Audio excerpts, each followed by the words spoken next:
ഇല്ലേ? ഇവിടെ ഇപ്പോ കുടുങ്ങി ഫസൽ വധം നിങ്ങൾ പ്രസംഗിക്കുന്ന വിഷയം, ഈ രാജ്യത്ത് ഈ തെരഞ്ഞെടുപ്പിൽ ആയുധമാക്കാൻ നിങ്ങൾ ശ്രമിക്കുന്ന വിഷയം, ഇവിടെ ലീഗിന്റെ കോൺഗ്രസിന്റെ ആളുകൾ കുടുങ്ങി ഫസൽ വധം പ്രസംഗിക്കുന്നത് കേട്ടാൽ കേൾക്കുന്നവരെന്താ തോന്നുക? പാവപ്പെട്ട വിവരമില്ലാത്ത ആളുകൾ മനസ്സിലാക്കും കമ്മ്യൂണിസ്റ്റുകാരാണ് കുടുങ്ങി ഫൈസലിനെ കൊന്നത്. അല്ല, മതം മാറിയ കുടുങ്ങി ഫൈസലിനെ കൊന്നത് RSSന്റെ തമ്മാടികളാണ്.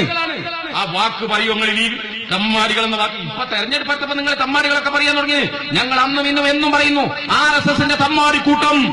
മുഖത്ത് നോക്കി ആൺകുട്ടികളെ പോലെ പറയും കമ്മ്യൂണിസ്റ്റുകാർ. ഫൈസലിനെ കൊന്നത്, കുടുങ്ങി ഫൈസലിനെ കൊന്നത് RSSകാരാണ്, ഇല്ലേ? എന്നിട്ട് ഞങ്ങൾക്കെതിരിൽ ജാഥ നടത്തിയവിടെ എന്താ നിങ്ങൾ നഷ്ടപരിഹാരം കൊടുക്കാത്ത? മതം മാറി യാസറായപ്പോ കൊല ചെയ്യപ്പെട്ടു. എന്റെ 5 കൊല്ലം ഇരുന്നല്ലോ ലീഗ്.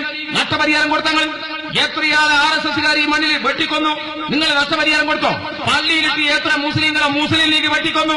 കുഞ്ഞിക്കനെ കൊന്നത് നിങ്ങൾ പറഞ്ഞോ? അത്തുവിനെ കൊന്നത് പറഞ്ഞോ? നോമ്പ് 27 ഞങ്ങൾ വെട്ടിക്കൊന്ന് അത്തുക്കനെ പള്ളിയിലിട്ടിട്ട് വെട്ടിക്കൊന്നിട്ട് മുളക് തേച്ചു. ആ തല അവിള് നോക്കി. വിശുദ്ധ റമദാന്റെ 27 പള്ളിയിലെ വെള്ളം കലക്കി ചോപ്പാക്കി. നിങ്ങൾ നഷ്ടപരിഹാരം കൊടുത്തു? നഷ്ടപരിഹാരത്തിന്റെ കണക്കൊക്കെ നമ്മൾ പറയാ. ശരി, കുടുങ്ങി ഫൈസൽ വധക്കേസിലെ പ്രതികൾ എത്രയാ? 11 പേർ. അതിലെല്ലാവരെയും പിടിച്ചു. അതിൽ 8ാമത്തെ പ്രതിന്റെ പേരെന്താ? കോട്ടശ്ശേരി ജയകുമാർ. കോട്ടശ്ശേരി ജയകുമാർ എന്നറിയോ? എന്റെ പ്രസംഗം കേൾക്കുന്ന ലീഗിന്റെ ആളുകൾ, യൂത്ത് ലീഗിന്റെ ചെറുപ്പക്കാർ അറിയോ? കേൾക്കാൻ നിങ്ങൾ SDP അടക്കം കേൾക്കണം. ആരാ കോട്ടശ്ശേരി ജയകുമാർ? ഈ കേസിലെ 8ാം പ്രതി. മാതൃഭൂമിയും മാധ്യമവും മനോരമയും എഴുതി കോട്ടശ്ശേരി ജയകുമാറിനെ പിടിക്കുമ്പോ എന്താ എഴുതിയത്? കഴിഞ്ഞ പഞ്ചായത്ത് തെരഞ്ഞെടുപ്പിൽ BJPയുടെ സ്ഥാനാർത്ഥിയായിരുന്നു കോട്ടശ്ശേരി ജയകുമാർ. അവിടെ നിർത്തി പത്രങ്ങൾ. അവിടെ നിന്ന് അങ്ങോട്ട് പോയില്ല. എന്താ കാരണം? അവിടെ നിന്ന് അങ്ങോട്ട് പോയാൽ മറ്റൊരു ചരിത്രമുണ്ട്. 2000-ലെ പഞ്ചായത്ത് ത്രിതല പഞ്ചായത്ത് തെരഞ്ഞെടുപ്പ്, ഇല്ലേ? പിന്നെ വള്ളിക്കുന്ന് പഞ്ചായത്തിലെ 8ാം വാർഡ് പാട്ടശ്ശേരി എന്ന് പറയുന്ന പ്രദേശം. 8ാം വാർഡ് പാട്ടശ്ശേരി എന്നല്ല, ഈ സ്ഥലത്തിന്റെ പേര് മാറിപ്പോ എന്തൊക്കെ 8ാം വാർഡ്.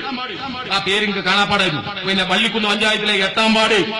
ആ 8ാം വാർഡിൽ ആരായിരുന്നു സ്ഥാനാർത്ഥികൾ? 2 സ്ഥാനാർത്ഥികൾ.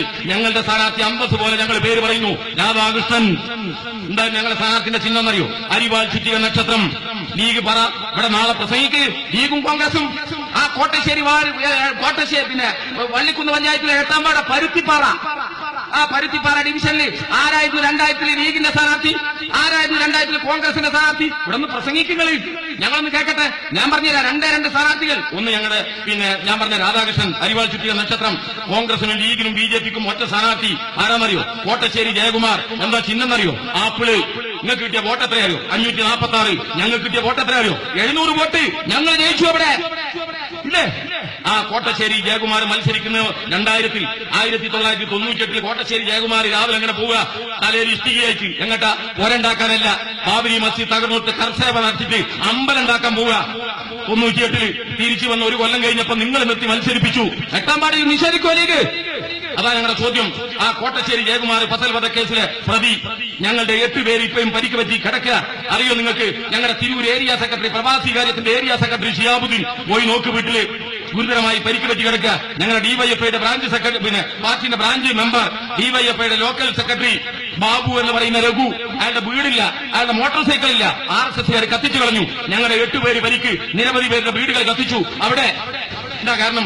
ഈ കൊലക്കേസിലെ പ്രതികളായ RSSകാരുടെ വീട് പോയി ചൂണ്ടി കാണിച്ചു കൊടുക്കുക. ഞങ്ങളെ കൊല്ലാൻ വരിക. നിങ്ങൾക്ക് എന്താ മുടക്കുകൾ എന്ന് പറ. എന്നിട്ട് പറയാണ് ഇപ്പോ കാസർഗോഡ് റിയാസ് മൗലവി വധത്തിലെ പ്രതികളെ 48 മണിക്കൂർ കൊണ്ട് പിടിച്ചു. ആൺകുട്ടികളെ പോലെ കേരളത്തിന്റെ പോലീസ്, ഇല്ലേ? പിടിച്ചില്ലേ? അപ്പൊ നിങ്ങൾ ഇസ്ലാമിക ബോധം എങ്ങനെ വരിക? തിരിച്ചു ചോദിക്കട്ടെ. അറിയോ നിങ്ങൾക്ക്? 2 കൊല്ലം മുമ്പ് അതേ കാസർഗോഡ് വെച്ച് ഞങ്ങളുടെ പ്രിയപ്പെട്ട അബ്ബാസിന്റെ മകൻ ഫഹദ്, അറിയോ നിങ്ങളെ ഫഹദിനെ? 4ാം ക്ലാസ് പഠിക്കാൻ മദ്രസയില്, ഇല്ലേ? സ്വല്പം ബാധിച്ച് കയ്യും കാലും തളർന്നു. ഒരു കാലിങ്ങനെ നിലത്തൂടെ വലിച്ചയച്ച് നടക്കണം. 2 വയസ്സിന് മൂത്ത ഇത്താത്തിന്റെ കൂടെ രാവിലെ പോവുക മദ്രസയിലേക്ക്. ഉസ്താദുമാര് ചൊല്ലിക്കൊടുക്കുന്നത് പഠിപ്പിക്കാൻ വേണ്ടി അബ്ബാസിന്റെ മകൻ ഫഹദ് വലിഞ്ഞു നടക്കുക. ഇത്താത്ത ഇത്തിരി മുന്നിലാണ്, കാലുകൊണ്ട് നടക്കാൻ വയ്യാത്ത ഫഹദ് ഇത്തിരി പിറകിലാണ്. തെങ്ങിന്റെ മറവിൽ നിൽക്കുകയാണ് RSSകാരൻ. ഫഹദിനെ കാല് വെച്ച് വീഴ്ത്തി. എന്നിട്ട് ആ നെഞ്ചത്ത് മുട്ടിൻകാല് വെച്ച് മുടി ഇങ്ങനെ പിടിച്ചിട്ട് തലങ്ങനെ കഴുത്തിങ്ങനെ അറുത്തെടുത്തു.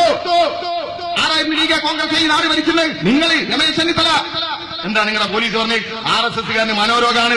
നിങ്ങളുടെ പാർട്ടി അടക്കം പറഞ്ഞു മനോരോഗാണ്. നിഷേധിക്കോ നിങ്ങൾ? ഞങ്ങൾ മാത്രമേ ഫഹദിന് വേണ്ടി കരയാനുണ്ടായിരുന്നുള്ളൂ, ഞങ്ങൾ മാത്രമേ പറയാനുണ്ടായിരുന്നുള്ളൂ. അബ്ബാസിന്റെ മകൻ ഫഹദ് കമ്മ്യൂണിസം പഠിക്കാൻ പോകുമ്പോഴല്ല കൊല ചെയ്യപ്പെട്ട് മദ്രസയിലേക്ക് പഠിക്കാൻ പോകുമ്പോ RSSകാർ കൊന്നുകളഞ്ഞു, ഇല്ലേ? മനോരോഗി എന്ന് മുദ്രകുത്തി നിങ്ങള്. എന്നിട്ട് പള്ളി കയറി കൊന്നതിന്റെ കഥ പറയാ.